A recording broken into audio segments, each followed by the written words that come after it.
200 বছর পুরাতন গাছের নিচে দাঁড়িয়ে কথা বলছি আমি নাইমুল ইসলাম নাইম। প্রচলিত আছে এই গাছ যে বা যারা কাটার চেষ্টা করেছে তারা নাকি খুব ভয়ঙ্করভাবে মৃত্যুবরণ করেছে। এই গাছ কাটলে নাকি রক্ত বের হয়। চলুন এই রহস্যময় গাছের কিছু অজানা তথ্য আমরা জেনে আসি।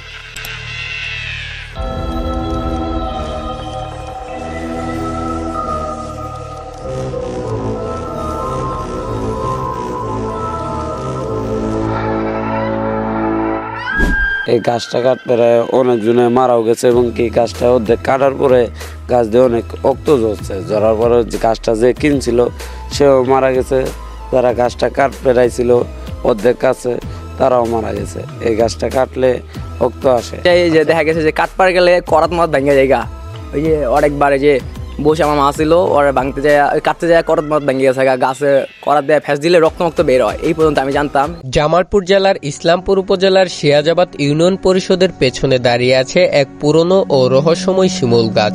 স্থানীয়দের বিশ্বাস এই গাছ কাটা মানেই রক্ত ঝরা, আর তাতেই ঘটে সব অদ্ভুত ঘটনা। কখনো যন্ত্র ভেঙে যায়, কেউ গুরুতর আহত হয়, এমনকি মৃত্যুর ঘটনাও ঘটে। অনেকের চেষ্টা সত্ত্বেও আজও কেউ এই গাছটি কাটতে পারেনি। কিছু লোক মনে করেন গাছটির মাঝখানে অদৃশ্য এক শক্তি বসবাস করে যা মানুষের অপ্রকৃতিপূর্ণ আচরণ সহ্য করে না। গাছটির মাঝখানে রয়েছে এক অস্বাভাবিক স্তূপ যা সাধারণ শিমুল গাছে দেখা যায় না। একসময় এটি ছিল ঘন জঙ্গলের কেন্দ্রবিন্দু, যেখানে নাকি ঘটেছিল কিছু অজানা ও ভয়ঙ্কর ঘটনা। এই গাছের পাশের বাড়ি এমন একজন প্রবীণ ব্যক্তির সাথে কথা বলেছি আমি। তিনি ছোটবেলায় থেকে গাছটিকে দেখে আসছে। তিনি বলেন, গাছের কোনো গাছ ভালো একটা জিনিস আছে, খারাপ কোনো জিনিস নেই, বুঝলে। ভালো একটা দরবেশ আছে, কোনোদিন কারো ক্ষতি করে না, খুব ভালো। আর বাচ্চা পুনাই পর্যন্ত আনিয়ে চলাফেরা হলে যেত রকম কোনোদিন কোনো কারো ক্ষতি করে না। এই গাছ কাটতে গিয়ে রক্ত বের হয়, মানুষ মারা যায়। ওটা শোনো, মানুষ মারা টারা তো কিছু না, ওটা মেলা দিন আগে, ওটা আগে খ্রিস্টা হলো না গো, তাহলে ফটো তোলার আগে একটু বলেন, সমস্যা নেই, ফটো তোলার আগে শোনো বলেন। এই যে একটা চোখ আছে, এই যে হ্যাঁ, এই যে নিচে চোখের নাড়া দেখা যায় না, এটা বহুদিন আগে, তখন বোধ হয় আমার 6, 7, 8 বছরের বয়স। ওই সময় এই ঘাস জোরদারে বেচছিল, বেচার পরে না তো ধুনু মামার দাও দি ঠুরাইয়া কোনো চিহ্ন হলো। চিহ্ন হওয়ার পরে গাছ বেচা থহিত গাছা লাগা টাকা ঘুরে দিল, 700 টাকা বেচছিল। এই যে তখনকার এইভাবেই থাকলো। তারপরে সামনে দেখালো যে এই গাছ বেচা হবো না, এখানকার মাথার উপর আল্লাহ জানে ওই কিলো কাকে স্বপ্ন দেখায় জুতা রেখে যে এই গাছ বেচা এখানকার আল্লাহ ওই জন্য মিশা কথা কই হাতে কই যে এই গাছ জীবন আর বেচা হবো না, বেচলে ক্ষতি হবো, বেচবো না। আচ্ছা, এই যে বেচা বাদ দিল, থাকলো এইভাবে আছে আজ পর্যন্ত। আমরা সবগুলো তো দাবি বাদ। এখন আপনি এই যে এই গাছ যে কাটছিল, কাটার সময় রক্ত বের হয়। শুনো, তারপরে এইভাবেই থাকলো।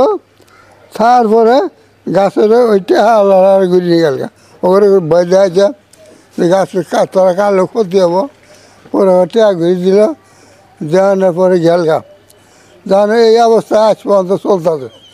ওখানে হয়ে গেছে যে গাছ জীবনে বাঁচা হবে না, এটা সরকারি তো পয়সা যায় গিয়ে তারা কেউ বেচবে না, এই অবস্থায় আছে। আবার এবার করছে কি, ওই উনারা ডাল আছে, এই যে ঘর মোয়া গেছে, বুঝছা, এই ঘর মোয়া গেছে, ঘরের মধ্যে পড়বো ওই কইতেছে।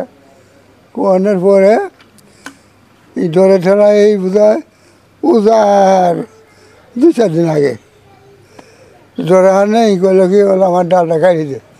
গাছে তো বসা ছাড়া কেউ চলে না, শ্বাস পায় না। পরে এই ডাল 15 টাকা চুক্তি হয়ে কাটি নিল, বুঝছা, কাটি নিল ঘর উপরে চলে। কাটি নেওয়ার পরের দিন আয়তো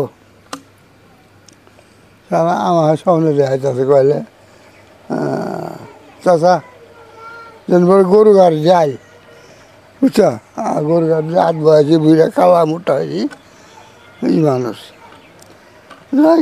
আয় করে চাষা দেখে যে আমার ঠ্যাংটা ক্ষতি হচ্ছে, আমার দুঃখ দিয়েছে দেন ঠেংটা ফুলি গেছে 18 দেখালো দেখায় কানন জোড়া আমার ক্ষতি আছে কানন জোড়ার পরেই স্বপ্নে আপনাকে হ্যাঁ কানন জোড়ার পরে অন্তত 200-250 মানুষ জড়ো হইল জড়ো হয়ে ওরাও কান্দে কানন জোড়ার পরে কান্দা টানার পরে করে আমাদের দেন এনকে কাটি হাসছে কেন ওরা ঘরের উপরে আর সন্ধি কেন আপনি কী করবেন এটা চিন্তা ভাবনা হারি গিয়ে কান্দিলে গিয়েও পরে কয়ে যাবো মাফ করিস আল্লাহর কাছে মাফ চাই ওহো মাফ দিই যেন আল্লাহ ওরা এই করে কারোর ক্ষতি করে না কিন্তু তোমরা তো জ্বর হয়েছে তোমার কী খেলে গেলো তোমার কী খেলে আসলে এই গাছ যে কাটার সময় করার দিয়ে কাটার সময় না মানুষ মারা গেছে। রাখতে পারেনি এলে মিশে কথা